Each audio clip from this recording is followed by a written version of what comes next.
அஸ்ஸலாமு அலைக்கும் வரஹ்மத்துல்லாஹி வபரகாத்துஹு.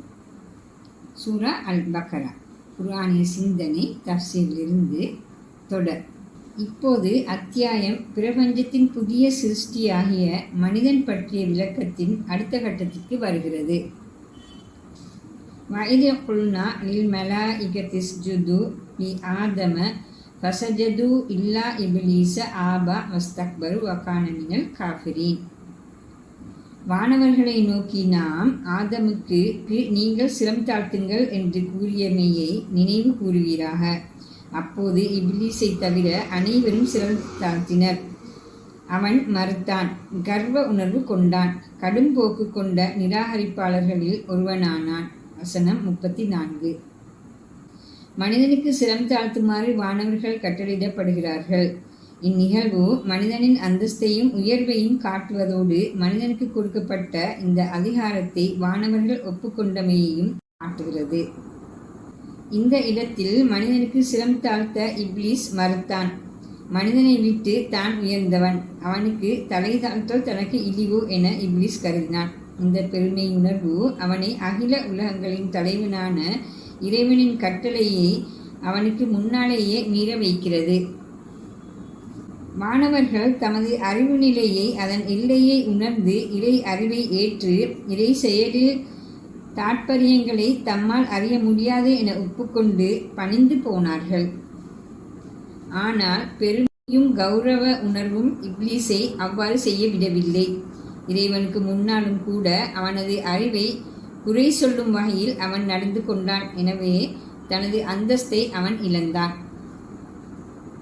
வானவர் போன்ற இப்லீஸும் எமது பௌதிக உலகினுள் வராத மறை உலக சிருஷ்டியாவான். மறை உலக உண்மைகளை அல் குர்ஆன் விளக்கியுள்ள அளவில் மட்டுமே நம்மால் புரிந்து கொள்ள முடியும்.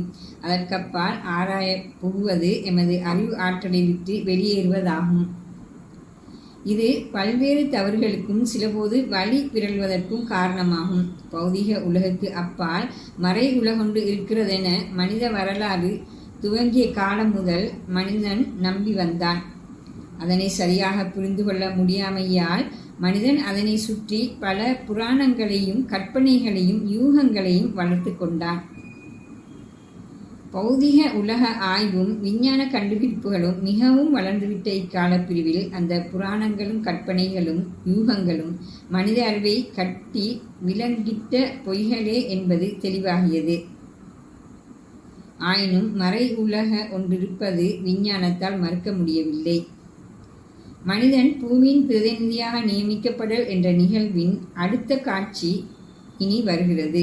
வக்குல்னா யா ஆதமுஸ்குன் அந்த வஸௌஜுகல் ஜன்னத வகுலா மின்ஹா ரகதன் ஹைசு ஷி'துமா வலா தக்ரபா ஹாதிஹி ஷஜரத ஃபதகூனா மினல் ஸாலிமீன்.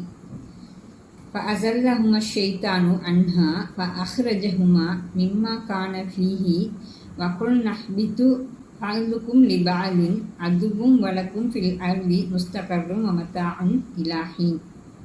فتلقى آدم من ربه كلمات فتاب عليه إنه هو التواب الرحيم. قلنا اهبطوا منها جميعا فإما يأتينكم مني هدى فمن تبع هداي فلا خوف عليهم ولا هم يحزنون والذين كفروا وكذبوا بآياتنا أولئك أصحاب النار هم فيها خالدون. வசனங்கள் 35 தொடக்கம் 39 வரை. ஆதமே, நீரும் உமது மனைவியும் இந்த சுவர்க்கத்தில் குடியிருப்பீர்களாக. அங்கே நீங்கள் விரும்பிய இடங்களில் மிகுந்த வசதியுடன் உண்பீராக. அந்த மரத்தை நெருங்காதீர்கள், அவ்வாறு நெருங்கினால் நீங்கள் அநியாயக்காரர்களாவீர்கள் என்று நாம் கூறினோம். ஷைத்தான் அவர்கள் இருவரையும் பிறழச் செய்தான். அவர்கள் இருவரையும் அவர்கள் இருந்த இடத்தை விட்டு வெளியேற்றினான். நீங்கள் ஒருவருக்கொருவர் எதிரிகளாக இறங்கிச் செல்லுங்கள். பூமியில் உங்களுக்கு குறிப்பிட்ட காலம் வரையில் தங்குமிடமும் அனுபவிக்கும் பொருட்களும் உள்ளன என்று நாம் கூறினோம். ஆதம் தனது இரட்சகனிடமிருந்து சில வசனங்களை பெற்று பாவ மன்னிப்பை பெற்றுக்கொண்டார். நிச்சயமாக அவன்தான் பாவ மன்னிப்பை ஏற்பவனாகவும் மிகுந்த கருணை பண்பு கொண்டவனாகவும் உள்ளான். நாம் கீழ்வருமாறு கூறினோம், நீங்கள் அனைவரும் இங்கிருந்து இறங்கிச் செல்லுங்கள், உங்களுக்கு நிச்சயமாக என்னிடமிருந்து நேர்வழி வரும். எனது நேர்வழியை யார் பின்பற்றுகிறாரோ அவர்களுக்கு எத்தகைய பயமும் இல்லை, அவர்கள் கவலைப்படவும் மாட்டார்கள். யார் சத்தியத்தை நிராகரிப்பதில் கடும்போக்கு கொண்டு எமது வசனங்களை பொய்யெனச் சாடுகிறார்களோ அவர்கள் நரகவாசிகள், அங்கே அவர்கள் நிரந்தரமாக வாழ்வார்கள். வசனங்கள் 35 தொடக்கம் 39.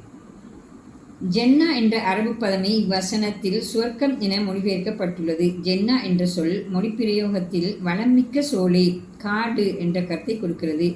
இக்கருத்து பின்னணியில் அல்குர்ஆன் சுவர்க்கத்தை குறிக்கவும் இச்சொல்லை பாவிக்கிறது. பெரும்பாலான அல்குர்ஆன் விரிவுரையாளர்கள் ஜென்னா என்ற இந்த சொல்லுக்கு சுவர்க்கம் என்ற பொருளை கொடுத்து ஆதம் அலைஹிஸ்ஸலாம் அவர்களும் அவர்களது மனைவியும் சுவர்க்கத்தில் குடியமர்த்தப்பட்டார்கள் என்ற கருத்தை கொடுத்தனர். வேறு சிலர் ஜென்னா என்ற சொல்லுக்கு சோலை என்ற கருத்தை கொடுத்து ஆதம் ஹவ்வா அலைஹிஸ்ஸலாம் இருவரும் எல்லா வசதிகளும் நிறைந்த ஒரு சோலையில் குடியமர்த்தப்பட்டார்கள் என்ற பொருளை கொண்டனர். அந்த வகையில் எல்லா வசதிகளும் நிறைந்த மிக வளமிக்க அழகிய சோலையொன்றில் அல்லது சுவர்க்கத்தில் முதல் மனிதராக ஆதமும் அவரது மனைவி ஹவ்வாவும் குடியமர்த்தப்படுகிறார்கள். அங்குள்ள வளங்களில் எதனையும் நீங்கள் அனுபவிக்கலாம், ஆனால் அந்த மரத்தை மட்டும் அணுகக்கூடாது என குறிப்பிட்டதொரு மரத்தை சுட்டிக்காட்டி இறைவன் அவர்களுக்கு கட்டளை இடுகிறான். இங்குதான் ஷைத்தான் தலையிடுகிறான். ஆதம் ஹவ்வா இருவரின் மனதிலும் பல சலனங்களை ஏற்படுத்தி விடுகிறான். விளைவாக இருவரும் அம்மரத்தின் கனியை சாப்பிட்டு விடுகின்றனர். முன்னால் இப்லீஸ் என அறிமுகப்படுத்தப்பட்டவனே இங்கு ஷைத்தான் என்ற பிரயோகத்தால் குறிக்கப்படுகிறான். தீமைகளில் மூழ்கி அவற்றை வளர்க்க பாடுபடுபவர்கள் ஷைத்தான் என்ற பதத்தால் குறிக்கப்பட்டார்கள். அல்குர்ஆன் மனிதர்கள், ஜின்கள் என்போரில் இத்தகைய பண்பு கொண்டோரை குறிக்க பொதுவாக இச்சொல்லை பாவிக்கின்றது. இப்லீஸும் அவ்வாறு செயற்பட முற்பட்டதாலேயே இச்சொல் அவன் மீது பிரயோகிக்கப்படுகிறது.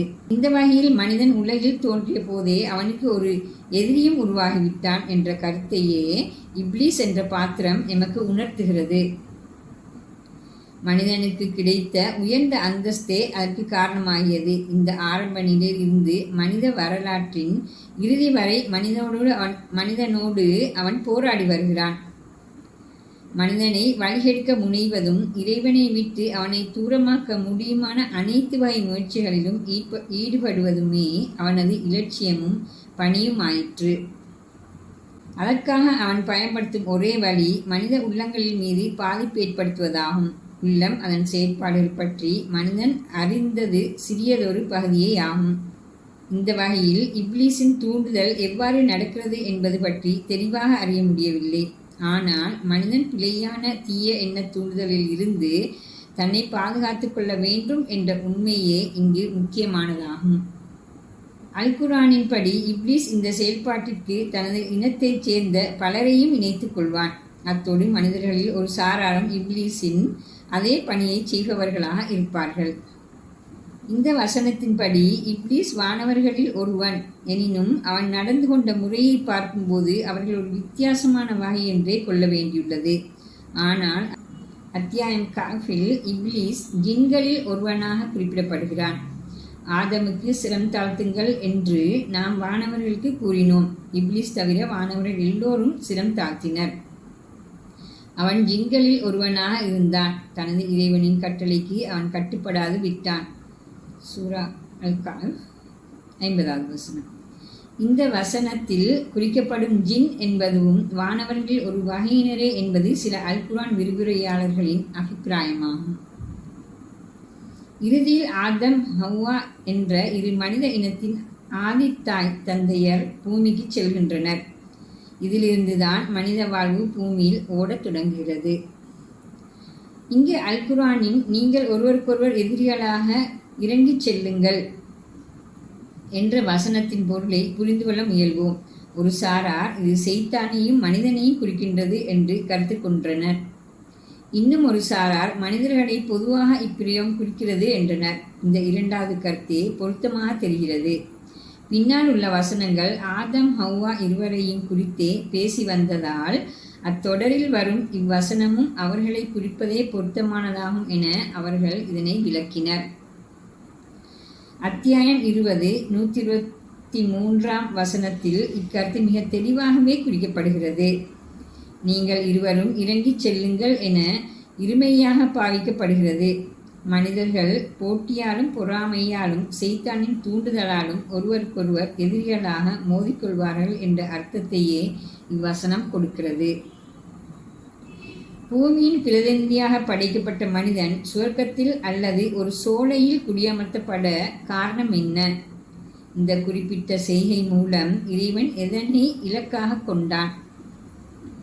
மனிதனின் கைகளில் அதிகாரத்தை கொடுத்து பூமியின் பிரதிநிதியாக திடீரென அவனை இறைவன் அனுப்பிவிட விரும்பவில்லை.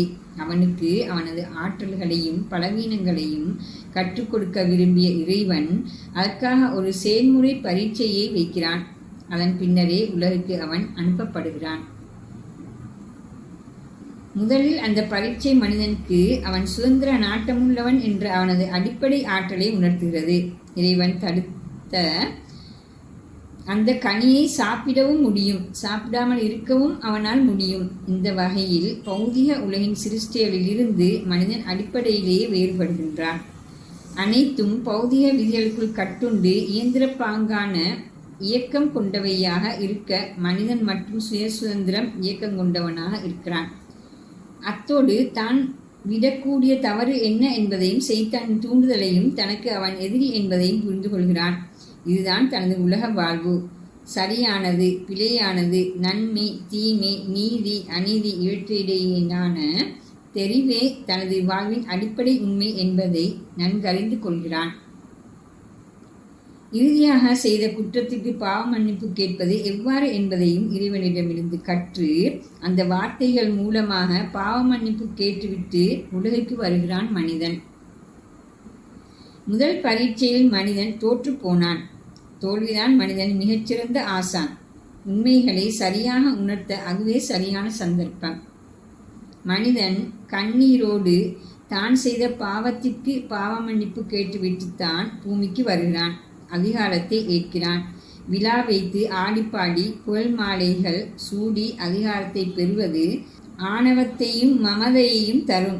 கண்ணீரோடும் மிகுந்த பணிவோடும் அதிகாரத்தை பெறுவதே மனிதனை நிதானப்படுத்தும், அடக்கத்தை தரும். இறுதியாக மனிதன் குறிப்பிட்டதொரு காலத்திற்குள் பூமி தங்குமிடமாக அமைப்போகிறது என்றும் அதற்கான வாழ்க்கை வசதிகள் தனக்கு கொடுக்கப்படுகின்றன எனவும் உணர்த்தப்படுகிறான். அத்தோடு இறைவனின் வழிகாட்டல் மனிதனுக்கு தொடர்ந்து வரும். அவற்றை ஏற்று வாழும்போது பயம், கவலை என்ற வாழ்வின் அடிப்படை குறைகளின்றி வாழலாம். அந்த வழிகாட்டலை புறக்கணிக்கும் போது வாழ்வின் பயங்கர தோல்வியாகிய நரகத்தை நிரந்தரமாக அடைய வேண்டி வரும் என்ற இப்புவி வாழ்வின் அடிப்படை உண்மை இலக்கு மனிதனுக்கு உணர்த்தப்படுகிறது. இதுவரை அல்குர்ஆன் மனிதன் பற்றி விளக்கியதை ஆழ்ந்து விளங்கும் பொழுது கீழ்வரும் கருத்தை அது உணர்த்த முயல்வதை நன்கு அவதானிக்கலாம். மனிதன் இறைவனின் பிரதிநிதி, பௌதிக உலகின் தலைவன், அதனை ஆள்பவன். இத்தகைய ஒரு சிருஷ்டியை இறைவன் படைக்க நாடினான் எனின் அதன் பொருள் இறைவன் தன்னை போன்ற ஒரு சிருஷ்டியை உருவாக்க நாடினான் என்பதாகும். அந்த வகையில் மனிதன் அடிப்படையில் மிகவும் ஆழ்ந்த அறிவும் சுதந்திர நாட்டமும் கொண்டவனாக படைக்கப்படுகிறான். அத்தோடு அந்த சிருஷ்டியிடம் நேர்மை, நீதி, அன்பு, இரக்கம் போன்ற உயர் இறை பண்புகள் காணப்படுகின்றன. அப்பண்புகளை அவன் தன்னிடம் வளர்த்து கொள்ள வேண்டும் எனவும் அவன் கையில் அதிகாரம் குவிந்திருந்தாலும் மனோ இச்சைகளை கண்டபடி நிறைவேற்றி கொள்ள செல்வங்களும் வளங்களும் அவனுக்கு முன்னால் அபரிமிதமாக நிறைந்திருந்தாலும் ஒழுக்கம் வலுவாது, நீதி பிறழாது அவன் நடந்து கொள்ள வேண்டும் எனவும் இறைவன் எதிர்பார்க்கிறான். இவ்வாறு இறை பண்புகள் மிளிர அவன் வாழ வேண்டும் என்பதே இங்கு விளக்கப்படும் கருத்தாகும். இது ஒரு சோதனை. இறை பண்புகளை வளர்த்து கொள்ளல் என்பது எவ்வளவு அழகிய சோதனை, எவ்வளவு உயர்ந்த மகத்தான பணி அது. அதற்காக தெரிவு செய்யப்படல் எவ்வளவு பெரும் பாக்கியம். இந்த சோதனையில் வெற்றி பெறும்போது இறைவன் தன் மிக பெரும் ஆற்றலால் மனிதன் கற்பனையிலும் காண முடியாத செல்வம் கொளிக்கும் மிக உயர்ந்த உலகொன்றை ஆக்கி மனிதனை அங்கே நிரந்தரமாக வாழும் சிருஷ்டியாக அமைத்துவிட நாடினான். அத்தோடு பூமியில் வரலாற்று ஓட்டம் நின்றுவிடும். மனிதன் என்ற அந்த சிருஷ்டி எந்த பிரச்சனைகளுமின்றி துன்பங்களும் கஷ்டங்களுமின்றி இன்பங்களை தொடர்ந்து அனுபவித்தவாறு வாழ்ந்து கொண்டே இருக்கும். எனது நேர்வழியை பின்பற்றுவோருக்கு எத்தகைய பயமும் இல்லை, கவலையும் இல்லை என்று இறுதியாக இடம்பெறும் பகுதி இக்கருத்தையே காட்டுகிறது. நரகம் என்பது ஒரு விதிவிலக்கு. பாவ மன்னிப்பு கேட்கும் உணர்வேயற்று பாவங்களில் புரண்டு தீமைகளிலும் அநியாயங்களிலும் மிகுந்த விருப்பத்தோடு ஈடுபட்டு மனித பண்பையே இழந்தவர்கள்தான் அங்கே செல்கிறார்கள். இந்த கருத்தையே அல் குர்ஆன் இங்கே யார் சத்தியத்தை நிராகரிப்பதில் கடும் போக்கு கொண்டு எமது வசனங்களை பொய்யென சாடுகின்றார்களோ என மிக சுருக்கமாக கூறுகிறது. கணிசமான அல் குர்ஆன் ஆய்வாளர்களில் கருத்துப்படி அந்த நரகம் நிரந்தரமானது அல்ல, சொர்க்கம் என்ற இறை கருணையே நிரந்தரமானது. இதுவரை இறை தூதை பொறுத்தவரையில் மனிதர்களது நிலைப்பாடுகள் விளக்கப்பட்டன. அதே கருத்து தொடரின் இறுதியில் மனிதன் என்ற சிருஷ்டி யார், பிரபஞ்சத்தில் அவன் எவ்வாறு ஒரு சிறப்பான சிருஷ்டியானான் என்பது விளக்கப்பட்டது. இப்போது அத்தியாயம் இன்னொரு பகுதியை தொடங்குகின்றது. அதுவும் இறை தூதை பொறுத்தவரையிலான மனிதர்கள் பிரிவொன்றின் நிலைப்பாடுதான். ஆனால் அது வித்தியாசமானது. தூதை சுமந்தோர் அதனை எவ்வாறு எதிர்கொண்டார்கள் என்பதே அதுவாகும். அது பல முக்கிய உண்மைகளை சொல்கிறது. இப்போது அப்பகுதிக்கு வருவோம். இத்துடன் சூரா அல் பக்ராவின் இன்றைய விளக்க உரை முடிவடைந்தது. இன்ஷா அல்லாஹ் அடுத்த வீடியோவில் சந்திப்போம். அஸ்ஸலாமு அலைக்கும் வரஹ்மத்துல்லாஹி வபரகாத்துஹு.